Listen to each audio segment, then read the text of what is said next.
അപ്പൊ ഇത് ഒരാളാണ് സങ്കല്പിച്ചാൽ കേട്ടോ. ഇത് കയ്യും കാലമൊക്കെ ഇല്ലാത്ത ആളാന്ന് വിചാരിക്കരുത്. കയ്യും കാലമൊക്കെ ഉണ്ട് നിങ്ങൾ സങ്കല്പിക്കുക. ഈ കയ്യും കാലവും ഇത് മാനിക്കൻ എന്ന് പറയും. മെഡിക്കൽ സ്റ്റുഡൻസ് പഠിക്കുന്ന സാധനമാണ്. ഡോക്ടർമാരെ ഇതിലാണ് പഠിക്കുക. ഓക്കെ, അപ്പൊ ഇതൊരാളിങ്ങനെ വീണെടുക്കാന്ന് വിചാരിക്കാം. വീണെടുക്കാണ്. അപ്പൊ റോഡിന്റെ വലത് സൈഡിലാണ്, ഞാൻ ഇടത് സൈഡിലാണ്. അപ്പൊ അയാളടുത്തേക്ക് ക്രോസ് ചെയ്യണം. ക്രോസ് ചെയ്യാൻ ആദ്യം എന്ത് ചെയ്യുക? സീൻ സേഫ്റ്റി എങ്ങനെ ഉറപ്പുവെക്കുക? എങ്ങനെ? ഞാൻ പോവാട്ടോ. എന്നാല് നിങ്ങൾ ക്ലാസ് എടുത്തോളൂ, ഞാൻ പോവാ. ഇത് എന്നെക്കാളും ഉഷാറാണല്ലോ നിങ്ങള്. Very good. നിങ്ങൾ പറഞ്ഞ കാര്യം വളരെ ശരിയാണ്. വലത് സൈഡിലേക്ക് നോക്കുക അല്ലെ. ആദ്യം റോഡിന്റെ വലത് സൈഡിലേക്ക് നോക്കുക. അവിടുന്ന് വാഹനം വരുന്നുണ്ടോ നോക്കുക. വാഹനം വരുന്നില്ല എന്ന് ഉറപ്പ് വരുത്തിയിട്ട് ഇടത് സൈഡിലേക്ക് ഒരിക്കൽ കൂടി നോക്കുക. ഇടത് സൈഡിലേക്ക് നോക്കുക, പിന്നെ ഒരിക്കൽ കൂടി വലത് സൈഡിലേക്ക് നോക്കുക. ആദ്യം വലത് സൈഡിലേക്ക് നോക്കുക, പിന്നെ ഇടത് സൈഡിലേക്ക് നോക്കുക, ഒരിക്കൽ കൂടി വലത് സൈഡിലേക്ക് നോക്കുക. വാഹനം വരുന്നുണ്ടെങ്കിൽ സ്റ്റോപ്പ് കാണിക്കുക. ഇങ്ങനെ കാണിച്ചതിന് ശേഷം റോഡ് ക്രോസ് ചെയ്യുക. റോഡ് ക്രോസ് ചെയ്തിട്ട് ആളെ എടുത്ത് ഇങ്ങനെ ഇരിക്കുക. ഞാൻ ടേബിളിൽ വെക്കാത്തതിന്റെ കാരണം അതാണ്. നമ്മൾ ഇങ്ങനെയാണ് ഇരിക്കുക. ഇങ്ങനെ കാണിക്കാൻ കഴിയില്ല ടേബിളിൽ കേട്ടോ.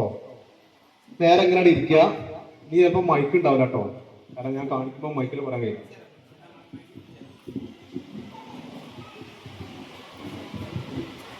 അപ്പൊ ഇയാൾക്ക് ബോധം ഉണ്ടോ നോക്കണം അല്ലെ, റെസ്പോൺസ് ഉണ്ടോ നോക്കണം. നിങ്ങൾ നേരത്തെ പറഞ്ഞു വെള്ളം കുടഞ്ഞു നോക്കാന്നൊക്കെ പറഞ്ഞു അല്ലെ. അതൊരിക്കലും ചെയ്യാൻ പറ്റില്ല.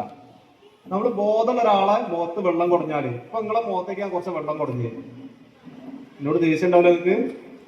അതുപോലെ ഇയാൾക്കും ദേഷ്യം ഉണ്ടാവും. അപ്പൊ അതുകൊണ്ട് ഒരിക്കലും വെള്ളം കുടഞ്ഞു നോക്കരുത്. പിന്നെ ചെയ്യേണ്ടത് ഇയാളെ ഷോൾഡറിൽ ശക്തമായിട്ട് അടിച്ചു നോക്കുക. ഇവിടെ രണ്ട് സൈഡിലും ശക്തമായിട്ടാണ് അടിക്കുക. ഇവിടെ അടിക്കാൻ കാരണം എന്താ വെച്ചാൽ ഈ ഷോൾഡറിലെ ബോണ് സ്ട്രോങ് ബോണാണ്. ഇവിടെ എത്ര ശക്തമായിട്ട് അടിച്ചാലും പൊട്ടൂല. ഒരു കാരണം അതാണ്. രണ്ടാമത്തെ കാരണം എന്ന് പറയുന്നത്, നമ്മൾ ഇവിടെ അടിക്കുമ്പോൾ ഇയാളെ മുഖത്തേക്ക് നോക്കാൻ എളുപ്പമാണ്. ഇയാൾക്ക് മുഖത്ത് എന്തെങ്കിലും ഭാവമാറ്റം ഉണ്ടെങ്കിൽ മുഖത്തേക്ക് നോക്കിയാൽ അറിയാൻ കഴിയും. ചിലപ്പോൾ കണ്ണിന്റെ കുരുകൊക്കെ ഇങ്ങനെ ഇളകും, കീയൊക്കെ ഇളകും. അപ്പൊ അതുകൊണ്ടാണ് ഇവിടെ തെരഞ്ഞെടുക്കാൻ കാരണം. ഒരു കാരണം സ്ട്രോങ് ബോണാണ്. രണ്ടാമത്തെ മുഖത്തേക്ക് നോക്കാൻ എളുപ്പമാണ്. മൂന്നാമത്തെ കാരണം, നമ്മുടെ ശരീരത്തിൽ ഹൃദയത്തിൽ നിന്നും രക്തം പമ്പ് ചെയ്തിട്ട് എല്ലാ ഭാഗത്തേക്കും എത്തിക്കുന്നുണ്ട് അല്ലേ. ഹൃദയം ശരീരത്തിന്റെ എല്ലാ ഭാഗത്തേക്കും രക്തം പമ്പ് ചെയ്തിട്ട് എത്തിക്കുന്നുണ്ട്. പക്ഷെ തലച്ചോറിലേക്ക് ബ്ലഡ് നേരിട്ടാ പോകുന്നത്. നിങ്ങൾ ഇങ്ങനെ ചിന്തിച്ചാൽ, നിങ്ങളെ വീട്ടിൽ മോട്ടർ വെച്ചിട്ടുണ്ടാവും. മോട്ടർ വെച്ച് കഴിഞ്ഞാല് നേരെ ടാങ്കിലേക്ക് വെള്ളം ചാടും അല്ലെ. ടാങ്കിലേക്ക് വെള്ളം ചാടിയിട്ട് ടാങ്കിൽ നിന്ന് പൈപ്പ് ഇട്ടിട്ട് എല്ലാ പൈപ്പിലേക്കും വെള്ളം എത്തും. പക്ഷെ അടുക്കളന്റെ അടുത്ത് ഒരു പൈപ്പ് ഉണ്ടാവും. മോട്ടറിന്റെ പൈപ്പിൽ നിന്ന് നേരിട്ട് വെള്ളം വരുന്ന പൈപ്പ് ഉണ്ടാവും ഇല്ലേ. അതിനാണ് കുടിവെള്ളം എടുക്കാൻ വേണ്ടി ടാങ്കിൽ ചിലപ്പോൾ ചെളിയൊക്കെ അടിഞ്ഞിങ്ങനെ കൂടാതില്ലാതിരിക്കാൻ വേണ്ടിയിട്ട് നേരിട്ട് വരുന്ന വെള്ളം എടുക്കാൻ വേണ്ടിയിട്ട് ഒരു പൈപ്പ് ഉണ്ടാവും. അതുപോലെ ഹൃദയത്തിൽ നിന്നും തലച്ചോറിലേക്ക് നേരിട്ട് ബ്ലഡ് എത്തുന്ന രണ്ട് രക്തക്കോയലുണ്ട്. അതിനെ കരോട്ടിഡ് ആർട്ടറി എന്ന് പറയും. Carotid artery. അതിപ്പോ നിങ്ങൾ ഇപ്പൊ പഠിക്കണ്ട. ഇപ്പൊ പഠിച്ചാൽ ചിലപ്പോ അപ്പൊ അതുകൊണ്ട് രണ്ട് ആർട്ടറി ഉണ്ട്. അപ്പൊ ഇവിടെ അടിക്കുന്ന സമയത്ത് ഒരു പശ ഇയാൾ കുഴഞ്ഞു വീഴാൻ കാരണം, ഇതിപ്പോ നേരത്തെ റോഡിലെ കാര്യമാണ് പറഞ്ഞത്. ഇത് കുഴഞ്ഞു വീഴ ഒരാളാണ് ഇരിക്കുക. കുഴഞ്ഞു വീഴാൻ കാരണം എന്താണ്? തലച്ചോറിലേക്ക് രക്തം എത്താത്തതുകൊണ്ടാണ് കുഴഞ്ഞു വീഴുന്നത് അല്ലേ. നമ്മുടെ അസംബ്ലിയിലൊക്കെ തല കറങ്ങി വീഴാറുണ്ട് അല്ലേ. അപ്പൊ അസംബ്ലി ഉണ്ടാവാറില്ല അല്ലെ? ഉണ്ടാവുണ്ടോ? അപ്പൊ അസംബ്ലിന്റെ സമയത്ത് ചിലപ്പോ തല കറങ്ങി വീഴും. അപ്പൊ എന്താ കാരണം ചോദിച്ചാല്, അത് മോൻ രാവിലെ പെരേന്ന് ചായ കുടിക്കാതെ വന്നാണ് അല്ലെ. രാവിലെ പെരേന്ന് ചായ കുടിക്കാതെ വന്നാണ് പറയും, അല്ലെങ്കിൽ വെയിൽ കൊണ്ടിട്ടാന്ന് പറയും അല്ലെ. അതൊക്കെ ഒരു കാരണങ്ങളാണ്. യഥാർത്ഥത്തില് അയാൾ തല കറങ്ങി വീഴാൻ കാരണം തലച്ചോറിലേക്ക് ആവശ്യത്തിന് രക്തം എത്താത്തതുകൊണ്ടാണ്. ആവശ്യത്തിനുള്ള ബ്ലഡ് തലച്ചോറിൽ എത്താത്തതുകൊണ്ടാണ് ആള് വീഴാൻ കാരണം. അപ്പൊ അങ്ങനെ തല കറങ്ങി വീഴുന്ന സമയത്ത് ആളെ എഴുന്നേൽപ്പിക്കാൻ വേണ്ടിയിട്ട് സാധാരണ എന്താ ചെയ്യാ? ആൾക്ക് ചിലപ്പോൾ വെള്ളം കൊടുക്കും, അല്ലെങ്കിൽ മുഖത്ത് വെള്ളം കുടയും അല്ലെ. ഇതൊക്കെ ചെയ്യും. അപ്പൊ ഇനി അങ്ങനെയൊന്നും ചെയ്യരുത്. ഇനി ചെയ്യേണ്ടത് എന്താന്ന് വെച്ചാല്, ഇയാളെ കാല് രണ്ടും ഇങ്ങനെ കുറച്ചേരം പൊക്കി പിടിക്കുക. കാല് രണ്ടും കുറച്ചേരം ഇങ്ങനെ പൊക്കി, ആളെ കിടത്തുക. കിടത്തിയിട്ട് രണ്ട് കാലും ഇങ്ങനെ പൊക്കി പിടിക്കുക കുറച്ചേരം. ഒരു മിനിറ്റ് നേരം കാലിങ്ങനെ പൊക്കി പിടിച്ചു കഴിഞ്ഞാല് നമ്മൾ രണ്ട് ഈ തുടയിലാണ് ഏറ്റവും കൂടുതൽ ബ്ലഡ് സ്റ്റോർ ചെയ്യുക. മനുഷ്യന്റെ ശരീരത്തിലെ 40% ബ്ലഡ് അരക്ക് കീഴ്പോട്ടാണ് ഉണ്ടാവുക. ഈ അരക്ക് കീഴ്പോട്ട് 20% ഈ തുടയിലും 20% ഈ തുടയിലും ഉണ്ടാവും. അപ്പൊ ആകെ ബ്ലഡിൽ 40% അരക്ക് കീഴ്പോട്ടാണ് ഉണ്ടാവുക. അങ്ങനെ ആള് ആവശ്യത്തിന് തലച്ചോറിലേക്ക് ബ്ലഡ് എത്താത്ത കാരണം കൊണ്ടാണ് ആള് വീണിട്ടുണ്ടാവുക. അപ്പൊ നമ്മൾ കാലിങ്ങനെ കുറച്ചു നേരം പൊക്കി പിടിച്ചു കഴിഞ്ഞാൽ ഈ 2 തുടയിൽ നിന്നും ആവശ്യത്തിനുള്ള ബ്ലഡ് എന്ത് ചെയ്യും, തലച്ചോറിലേക്ക് എത്തും.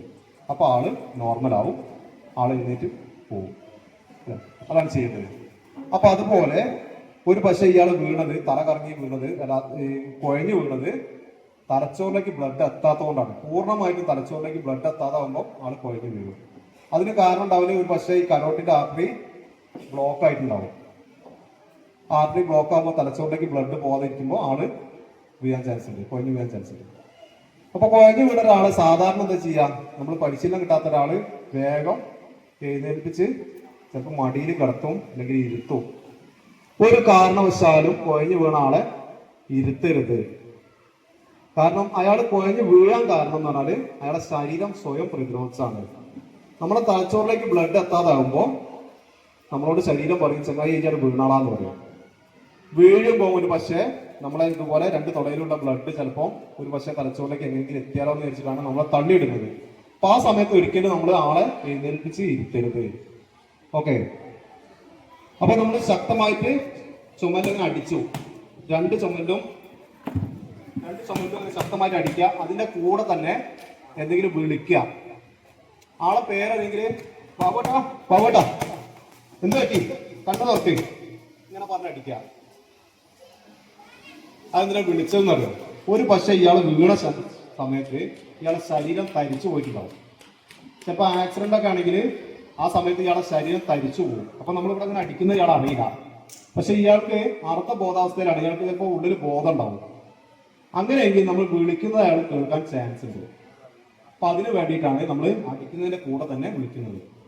അപ്പൊ നമ്മൾ ഇവിടെ അടിക്കുന്ന സമയത്ത് ഞാൻ പറഞ്ഞ മാതിരി കരോട്ടിഡ് ആർട്ടറി ബ്ലോക്ക് ആയിട്ട് വീണതാണെങ്കിൽ ഒരു പക്ഷേ ഈ അടിയുടെ ശക്തി കൊണ്ട് ഈ കരോട്ടിഡ് ആർട്ടറിയുടെ ബ്ലോക്ക് ഒഴിവായിട്ട് തലച്ചോറിലേക്ക് ബ്ലഡ് പോവും, ആൾ എഴുന്നേൽക്കാൻ ചാൻസ് ഉണ്ട്. അപ്പൊ അതുകൊണ്ട് കൂടിയാണ് ഇവിടെ തന്നെ തിരഞ്ഞെടുക്കാൻ കാരണം, ഈ ഭാഗം തിരഞ്ഞെടുക്കാൻ കാരണം. അപ്പൊ നമ്മൾ ഒന്നാമത്തെ കാര്യം പറഞ്ഞത് സീൻ സേഫ്റ്റി ഉറപ്പുവരുത്തി. രണ്ടാമത്തെ കാര്യം റെസ്പോൺസ് വെക്ക് ചെയ്യുക. റെസ്പോൺസ് വെക്ക് ചെയ്യൽ ഇങ്ങനെയാണ്, 2 ഷോൾഡറിലും ശക്തമായിട്ട് അടിക്കുക, അതിന്റെ കൂടെ തന്നെ എന്തെങ്കിലും വിളിക്കുക. ഒരു ഹിന്ദിക്കാരനാണ് വിചാരിക്കുക, ബൈ ബൈ ബൈ ഇങ്ങനെ പറഞ്ഞ് അടിക്കുക. ഓക്കെ, അപ്പൊ അത് മനസ്സിലായില്ലേ? രണ്ടാമത്തെ സ്റ്റെപ്പ് ഇയാളെ ഷോൾഡറിൽ ശക്തമായിട്ട് തട്ടി വിളിക്കുക. അതിന്റെ ശേഷം ആള് പ്രതികരിക്കുന്നില്ല എങ്കിൽ നമ്മൾ ചെയ്യേണ്ടത്, പിന്നെ നമുക്ക് ഒറ്റയ്ക്ക് ഇയാളെ ഹോസ്പിറ്റലിൽ എത്തിക്കാൻ പറ്റില്ല. ആള് പ്രതികരിക്കുന്നില്ല, ബോധമുണ്ടെങ്കിൽ ഹോസ്പിറ്റലിൽ എത്തിക്കൽ നിർബന്ധമാണ്. അപ്പൊ നമുക്ക് എന്ത് വേണം? ഹോസ്പിറ്റലിൽ എത്തിക്കാൻ ആംബുലൻസ് വേണം. പിന്നെന്ത് വേണം? ആൾക്കാർ വേണം. അത് നമ്മൾ സഹായത്തിന് ആളെ വിളിക്കാന്ന് പറയും. അത് നമ്മൾ ഇങ്ങനെ പറയാം, call for help, call ambulance എന്ന് പറയാം. സഹായത്തിന് ആളെ വിളിക്കുക, ആംബുലൻസ് തന്നെ വിളിക്കാം കേട്ടോ. അല്ലാതെ ഗഫൂറാക്കന്റെ ഓട്ടോറിക്ഷ പറ്റൂലേ, വേഗം വിളിക്കുക. നമ്മൾ ആ ഗഫൂറാക്കന്റെ ഓട്ടോറിക്ഷ വിളിക്കാറോ? ചിലപ്പോൾ അതിൽ ഓട്ടോറിക്ഷ ഡ്രൈവർമാരുണ്ടാവും കേട്ടോ. ഞാൻ പറഞ്ഞുകൊണ്ട് തെറ്റിദ്ധരിക്കരുത്. ഓട്ടോറിക്ഷ ഡ്രൈവർമാരോണ്ടല്ല നമുക്ക് പ്രശ്നം. ഓട്ടോറിക്ഷ ഡ്രൈവർമാർ പറഞ്ഞാൽ നല്ല മനുഷ്യന്മാരാണ്. നമ്മൾ ഏത് സമയത്ത് വിളിച്ചാലും വരുന്ന ആൾക്കാരാണ് ഓട്ടോറിക്ഷ ഡ്രൈവർമാര്. നമ്മളൊരു പുലർച്ചയ്ക്ക് 3 മണിക്ക് എങ്ങോട്ടേ പോകണ്ടെങ്കിൽ വിളിച്ച ആ സമയത്ത് എഴുന്നേറ്റ് വരും പാവങ്ങള്. സഹായത്തിന് ആളെ വിളിക്കുക, ആംബുലൻസ് വിളിക്കുക. ഇനി 4ാമത്തെ സ്റ്റെപ്പ്, 3 സ്റ്റെപ്പ് കഴിഞ്ഞു. 4ാമത്തെ സ്റ്റെപ്പില് ചെറിയൊരു മാറ്റം ഈ 2026 വരുത്തിയിട്ടുണ്ട്. ഞങ്ങൾ ഇന്നലെ ഓരോ വർഷവും അഭ്യർത്ഥിച്ച നടത്തുന്ന ക്ലാസ്സുകൾ, അതായത് ചെക്ക്, പൾസ് ആൻഡ് ബ്രീത്ത് ആയിരുന്നു. പൾസ് അതാർക്കും നോക്കിക്കൂടെ? പൾസ് എല്ലാവർക്കും നോക്കാൻ കഴിഞ്ഞോളന്നില്ല. പൾസ് പറ്റെങ്കിൽ മാത്രം നോക്കുക, അല്ലെങ്കിൽ ബ്രീത്ത് ഉണ്ടോ നോക്കുക, നെഞ്ചിലേക്ക് മാത്രം നോക്കുക. അപ്പൊ ഒന്നുമില്ല, നോ പൾസ് നോ ബ്രീത്ത്. പൾസും ഇല്ല ബ്രീത്തും ഇല്ല, രണ്ടും ഇല്ല. എന്തായി? മയ്യത്തായോ? ഇല്ല. ഒരു പക്ഷെ ആള് മരിച്ചിട്ടുണ്ടല്ലോ, നിങ്ങളെ കാഴ്ചയില് ആള് മരിച്ചു അല്ലേ? ഞാൻ നേരത്തെ പറഞ്ഞു ഇയാൾക്ക് ക്ലിനിക്കൽ ഡെത്ത് സംഭവിച്ചിട്ടുണ്ടാവും, ബയോളജിക്കൽ ഡെത്ത് സംഭവിച്ചിട്ടുണ്ടാവില്ല. അപ്പൊ നമ്മൾ CPR ചെയ്യാം. ഇനി 10 മിനിറ്റ് കഴിഞ്ഞ് നേരിക്കാം. നിങ്ങൾ ഇയാളെ കണ്ടപ്പോഴേക്ക് 10 മിനിറ്റ് കഴിഞ്ഞു. അന്ന് സാറ് 10 മിനിറ്റാ പറഞ്ഞത്, അതുകൊണ്ട് 10 മിനിറ്റിന്റെ മേലായിട്ടുണ്ട്. ഓക്കെ, കഴിയൂലേ? ഹൃദയത്തിനെയും ശ്വാസകോശത്തിനെയും നമുക്ക് പുറമേ നിന്ന് പുനർജീവിപ്പിക്കാൻ കഴിയും. മറ്റു അവയവത്തിന്റെ മാതിരിയല്ല. തലച്ചോറിന് കഴിയൂല. തലച്ചോറിന് എന്തെങ്കിലും സംഭവിച്ചു കഴിഞ്ഞാല് ബ്രെയിൻ ഡെത്ത് സംഭവിച്ചു കഴിഞ്ഞാൽ ആള് മരിച്ചു, പിന്നെ ഒന്നും ചെയ്യാൻ പറ്റില്ല. തലച്ചോറിന് എവിടെയെങ്കിലും ഓപ്പറേഷൻ ചെയ്ത് നിങ്ങൾ കേട്ടിട്ടുണ്ടോ? തലച്ചോറ് മാറ്റി വെക്കണോ കേട്ടിട്ടുണ്ടോ? ഉണ്ടാവില്ല, എവിടെ ഉണ്ടാവില്ല. പക്ഷെ ഹൃദയം, ശ്വാസകോശം ഇതിന് നമുക്ക് ചികിത്സ ഉണ്ട്. അത് നിന്ന് കഴിഞ്ഞാൽ നമുക്ക് വീണ്ടും ജീവിക്കാം. ഇനി ഹാർട്ടിന്റെ പ്രവർത്തനം പൂർണ്ണമായി നിലച്ചു പോകുന്നതിനെ നമ്മൾ കാർഡിയാക് അറസ്റ്റ് എന്ന് പറയാം. കാർഡിയാക് അറ്റാക്ക് എന്ന് പറഞ്ഞാല് എന്താണ്? ഹാർട്ടിൽ നിന്നും ബ്ലഡ് പമ്പ് ചെയ്യുന്ന ഏതെങ്കിലും രക്തക്കൊഴലില് രക്തം കട്ട പിടിക്കുക, അല്ലെങ്കിൽ രക്തക്കൊഴൽ പൊട്ടുക, ഇതിനൊക്കെ അറ്റാക്ക് എന്ന് പറയും. അതാണ് അറ്റാക്ക് എന്ന് പറയുന്നത്. അറ്റാക്ക് എന്ന് പറഞ്ഞാൽ അതിന്റെ വേദന നമുക്ക് സഹിക്കാൻ കഴിയില്ല, വേദന വന്ന ആൾക്കാർക്ക് അറിയാൻ കഴിയില്ല, അല്ലേ? അപ്പൊ നമ്മൾ അറ്റാക്ക് ഉള്ള ആൾക്കാർക്ക് CPR ചെയ്തിട്ട് കാര്യമില്ല കേട്ടോ. അറ്റാക്കുള്ള ആൾക്കാർക്കല്ല ചെയ്യുന്നത്. കാർഡിയാക് അറസ്റ്റും കാർഡിയാക് അറ്റാക്കും രണ്ടാണ്. കാർഡിയാക് അറസ്റ്റ് എന്ന് പറഞ്ഞാൽ ഹൃദയത്തിന്റെ പ്രവർത്തനം പൂർണ്ണമായിട്ട് നിലച്ചു പോകുന്നതാണ്. പക്ഷെ കാർഡിയാക് അറ്റാക്ക് മൂലം കാർഡിയാക് അറസ്റ്റ് വരും. നമുക്ക് കാർഡിയാക് അറ്റാക്ക് വന്നു വിചാരിക്കാം, ആ വേദന വന്ന് ചിലപ്പം അതിന്റെ കാരണം കൊണ്ട് കുറച്ച് കഴിയുമ്പോൾ കാർഡിയാക് അറസ്റ്റ് വരും. അപ്പൊ നമ്മൾ CPR ചെയ്യണം. അവിടെയാണ് നമ്മൾ CPR ചെയ്യുന്നത്. ഓക്കെ, അപ്പൊ CPR എന്ന് പറഞ്ഞാൽ കാർഡിയോ പൾമണറി റെസിസ്റ്റേഷൻ എന്നാണ്. ഓക്കെ, കംപ്രഷൻ ചെയ്യൽ എവിടെയാണ്? ഹൃദയത്തിന്റെ മേലെയാണ്. C എന്ന് പറഞ്ഞാൽ കംപ്രഷൻ ആണ്, ഹൃദയത്തിന് കംപ്രഷൻ ചെയ്യാം. P pulmonary. പൾമണറി എന്ന് പറഞ്ഞാൽ നമ്മളെ ശ്വാസകോശങ്ങൾ കൃത്രിമ ശ്വാസം കൊടുക്കുക, ആ പ്രവർത്തനമാണ് Pയിൽ വരുന്നത്. R റെസിസ്റ്റേഷൻ, വീണ്ടും രണ്ടിനെയും കൂടി വീണ്ടും പ്രവർത്തിപ്പിക്കുക. ഓക്കെ, അപ്പൊ നമ്മൾ കംപ്രഷൻ ചെയ്യൽ നേരെ സെന്ററിലാണ്. ഹൃദയം സ്ഥിതി ചെയ്യുന്നത് സെന്ററിലാണ്, അതുകൊണ്ട് സെന്ററിലാണ് കംപ്രഷൻ ചെയ്യേണ്ടത്. ഇടതുവശത്താണെന്ന് സംശയം ഉണ്ടാവും, പക്ഷെ ഇടതുവശത്തല്ല കേട്ടോ. ഹൃദയം ഇടതുവശത്തല്ല. പല ആൾക്കാർക്കും തെറ്റിദ്ധാരണ ഉണ്ടാവും ഹൃദയം ഇടതുവശത്താണ്.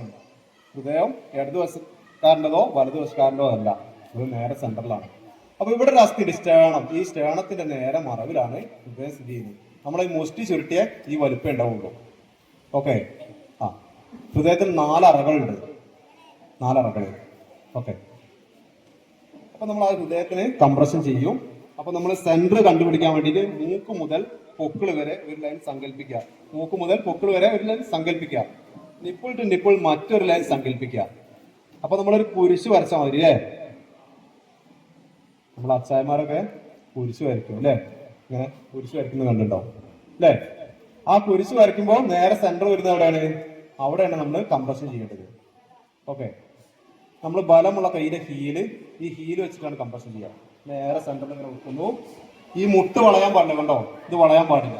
മറ്റേ കൈ കൊണ്ടുവന്നിട്ട് ലോക്ക് ചെയ്ത് പിടിക്കുന്നു, കണ്ടോ? എന്നിട്ട് നമ്മൾ ഇങ്ങനെയല്ല നിൽക്കേണ്ടത്, നമ്മുടെ ശരീരഭാരം കൊണ്ട്, ബോഡി വെയിറ്റ് കൊണ്ടാണ് ചെയ്യേണ്ടത്. ഈ കൈയിന്റെ വെയിറ്റ് കൊണ്ട് ഇങ്ങനെ ചെയ്താല് 2 ഇഞ്ച് ആയത്തിൽ അമരില്ല. ഇത് 2 ഇഞ്ച് ആയത്തിലാണ് അമർത്തേണ്ടത്. ഈ നെഞ്ച് ഇങ്ങനെ 2 ഇഞ്ച് ആയത്തിൽ അമർത്തണം. അപ്പൊ 2 ഇഞ്ച് ആയത്തിൽ അമർത്തണമെങ്കിൽ ഇങ്ങനെ നിന്നാൽ കിട്ടൂല, നമ്മൾ ഇങ്ങനെ നിൽക്കണം, കണ്ടോ? അതായത് നമ്മൾ ഈ ഷോൾഡർ മൂക്കിന്റെ ലെവലിൽ ലംബമായിട്ട് വരുന്ന രീതിയിലേക്ക് ഇങ്ങോട്ട് നിൽക്കണം, കണ്ടോ? ഇങ്ങനെ നിന്നിട്ട് 30 പ്രാവശ്യം നെഞ്ചിൽ അമർത്തുക. 1 2 3 4 5 6 7 8 9 10. 1 2 3 4 5 6 7 8 9 20. 1 2 3 4 5 6 7 8 9 20. എത്രയായി? 30 കംപ്രഷനായി. എണ്ണം തെറ്റിയതല്ല കേട്ടോ. നിങ്ങൾ വിചാരിക്കും എനിക്ക് 10 വരെ എണ്ണാന്ന് വെച്ചുള്ളത്, അതുകൊണ്ടല്ല കേട്ടോ. നമ്മൾ 1 2 ഇങ്ങനെ എണ്ണി 30 വരെ എണ്ണുമ്പോൾ സമയം ഇങ്ങനെ പോകും അല്ലേ? 21 22 എന്ന് പറയുമ്പോൾ സമയം ഇങ്ങനെ പോകും. സമയം പോകാതിരിക്കാൻ വേണ്ടിയിട്ടാണ് 1 to 10 അങ്ങനെ എണ്ണുന്നത്. ഓക്കെ, അപ്പൊ 30 കംപ്രഷൻ ചെയ്തു. ഇത് നമ്മൾ നേരത്തെ പറഞ്ഞ 2 ഇഞ്ച് ആയത്തിലാണ് അമർത്തേണ്ടത്. ഇതിനൊരു സ്പീഡ് ഉണ്ട്. സ്പീഡ് എന്ന് പറഞ്ഞാൽ 1 മിനിറ്റിൽ 120 പ്രാവശ്യം അമർത്തുന്ന രീതിയിലായിരിക്കണം. അപ്പൊ ഒരു സെക്കൻഡിൽ 2 പ്രാവശ്യം അമർത്തണം. അതിന്റെ കാരണം എന്ന് പറഞ്ഞാൽ നമ്മുടെ ഹാർട്ടിന്റെ പ്രവർത്തനം എന്ന് പറഞ്ഞാൽ 1 മിനിറ്റിൽ എത്രയാണ്? 60 മുതൽ 100 വരെയാണ് നമ്മുടെ ഹാർട്ടിന്റെ റേറ്റ്. നമ്മൾ പുസ്തകങ്ങളിൽ നോക്കിയാൽ 72 എന്ന് കാണാൻ കഴിയും. അതല്ല ശരി, 60 മുതൽ 100 വരെയാണ്. ഒരു പക്ഷെ 60ലേക്ക് താഴാം, ഒരു പക്ഷെ 100ലേക്ക് പോവാം. നിങ്ങളൊരു 4 നില ബിൽഡിങ്ങിന്റെ മേലേക്ക് സ്റ്റെപ്പ് കയറി ചെന്നിട്ട് ആ 4ാം നിലയിൽ നിന്ന് നിങ്ങളെ ഹാർട്ടിന്റെ റേറ്റ് നോക്കി കഴിഞ്ഞിട്ടുണ്ടെങ്കിൽ ചിലപ്പോൾ 100 110 ഒക്കെ ഉണ്ടാവും. ഓക്കെ, അപ്പൊ അതുകൊണ്ട് നമ്മൾ 60 മുതൽ 100 വരെയാണ് ഹാർട്ടിന്റെ റേറ്റ് പറയാം. താടിന്റെ അവിടെ കൈ വെച്ചിട്ട് തലന്റെ അവിടെ കൈ വെക്കുക. ഞാൻ ഒന്നുകൂടിയാണ് അതിന്റെ മുകളിൽ വെച്ച് കാണിച്ചു തരുന്നത്. ഇങ്ങനെ വെച്ചതിന് ശേഷം എന്നിട്ട് ഇയാളെ head tilt and chin lift. Head tilt ചെയ്യുക, ചിൻ ലിഫ്റ്റ് ചെയ്യുക. കണ്ടോ? ഇങ്ങനെ ചെയ്യുക. താടി അല്പം ഇങ്ങനെ പൊക്കി കൊടുക്കുക. ഇങ്ങനെ ചെയ്തതിന് ശേഷം ഇയാളെ മൂക്ക് പൊത്തി പിടിക്കുക. മൂക്ക് പൊത്തി പിടിച്ചിട്ട് 2 പ്രാവശ്യം കൃത്രിമ ശ്വാസം കൊടുക്കുക. 2 പ്രാവശ്യം.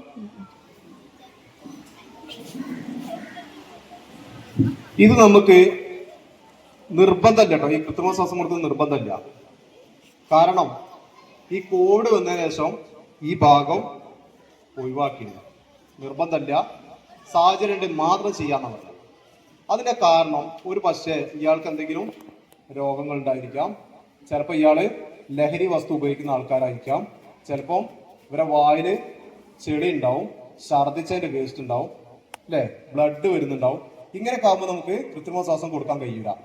ഇതൊന്നുമില്ല, നമുക്ക് വിശ്വാസമുള്ള ഒരാളാണ് എങ്കിൽ മാത്രം നമ്മൾ മൗത്ത് ടു മൗത്ത് കൃത്രിമ ശ്വാസം കൊടുത്താൽ മതി. നമ്മളെ വായ വെച്ചിട്ട് കൊടുക്കണമെങ്കിൽ വിശ്വാസം ഉണ്ടെങ്കിൽ മാത്രം ചെയ്താൽ മതി. ഇല്ലെങ്കിൽ നമ്മൾ ഈ കംപ്രഷൻ മാത്രം ചെയ്താൽ മതി. ഈ കംപ്രഷൻ മാത്രം ചെയ്യുന്ന മെത്തേഡിനെയാണ് COLS എന്ന് പറയാം, compression only life support, COLS. Okay. ഇനി വെന്റിലേഷൻ കൊടുക്കാൻ സാഹചര്യം മാത്രം കൊടുക്കുക.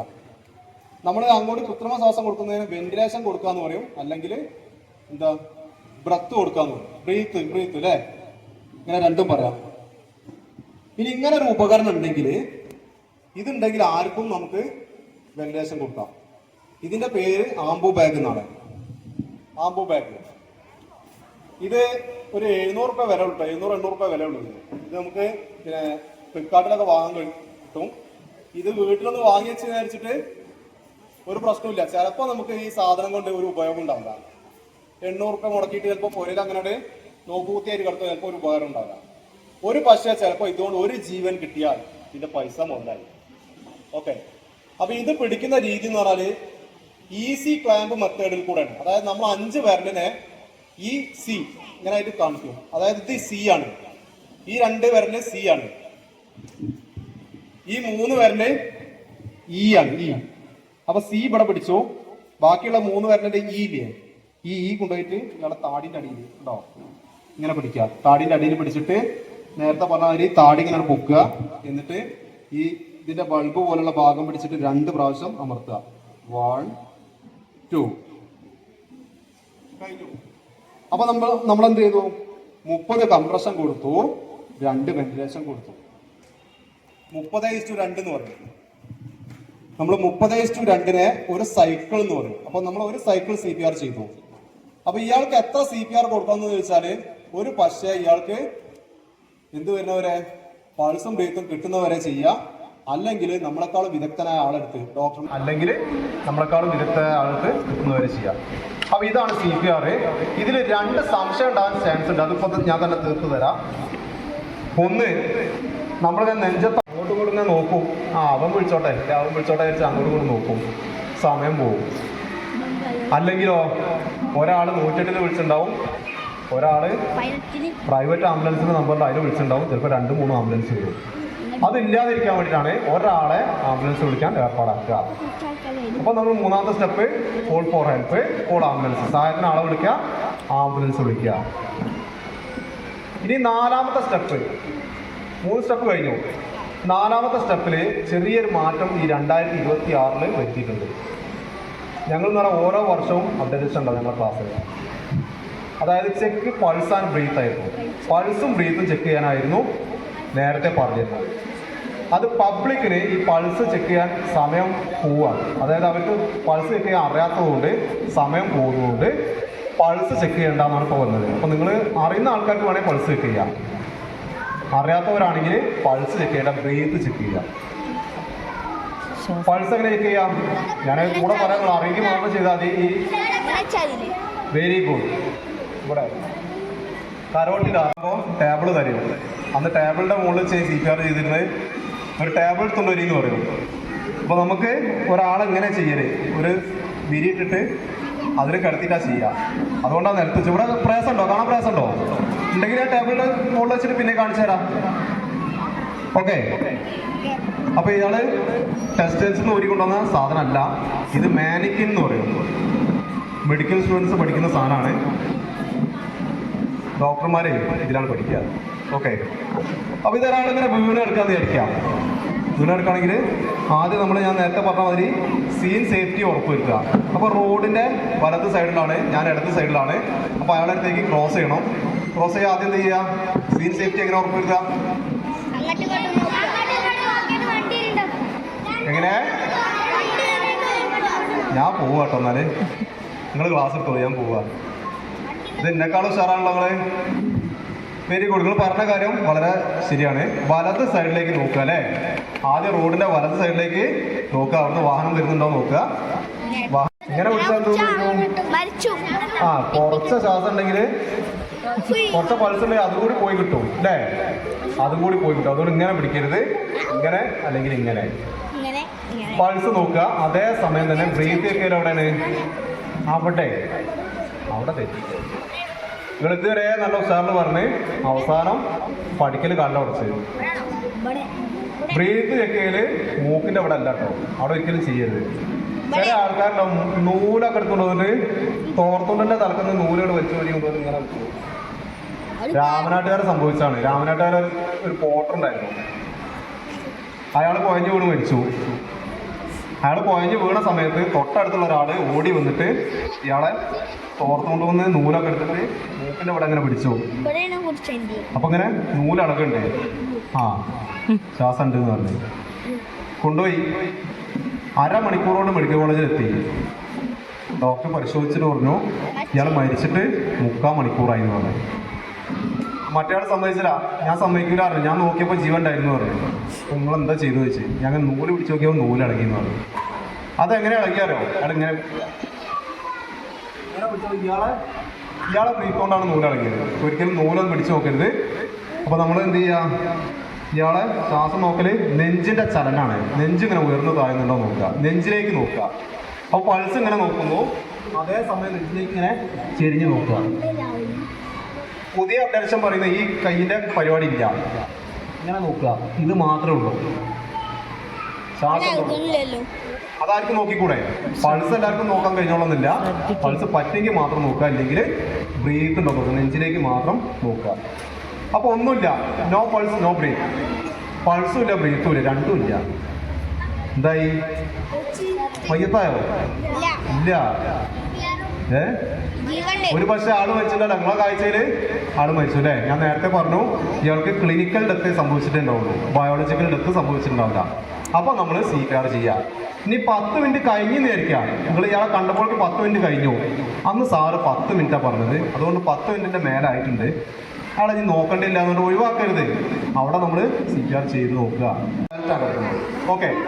അപ്പൊ ഇടത്തരം കുട്ടിയാണെങ്കിൽ ഒരു കൈകൊണ്ട് ചെയ്യാം. ഒരു 8 വയസ്സിന്റെ താഴെയുള്ള കുട്ടിയാണെങ്കിൽ ഒരു കൈകൊണ്ട് ഇങ്ങനെ ചെയ്യാം. നേരത്തെ പറഞ്ഞ് 2 കൈക്ക് പകരം ഒരു കൈ വെച്ച് ചെയ്യാം. ആ മാറ്റമുള്ളൂ. ഈ ചെറിയ കുട്ടികളാണെങ്കിൽ കുറച്ചും കൂടി മാറ്റമുണ്ട്. അപ്പൊ അത് ഞാൻ കാണിച്ചു തരാം.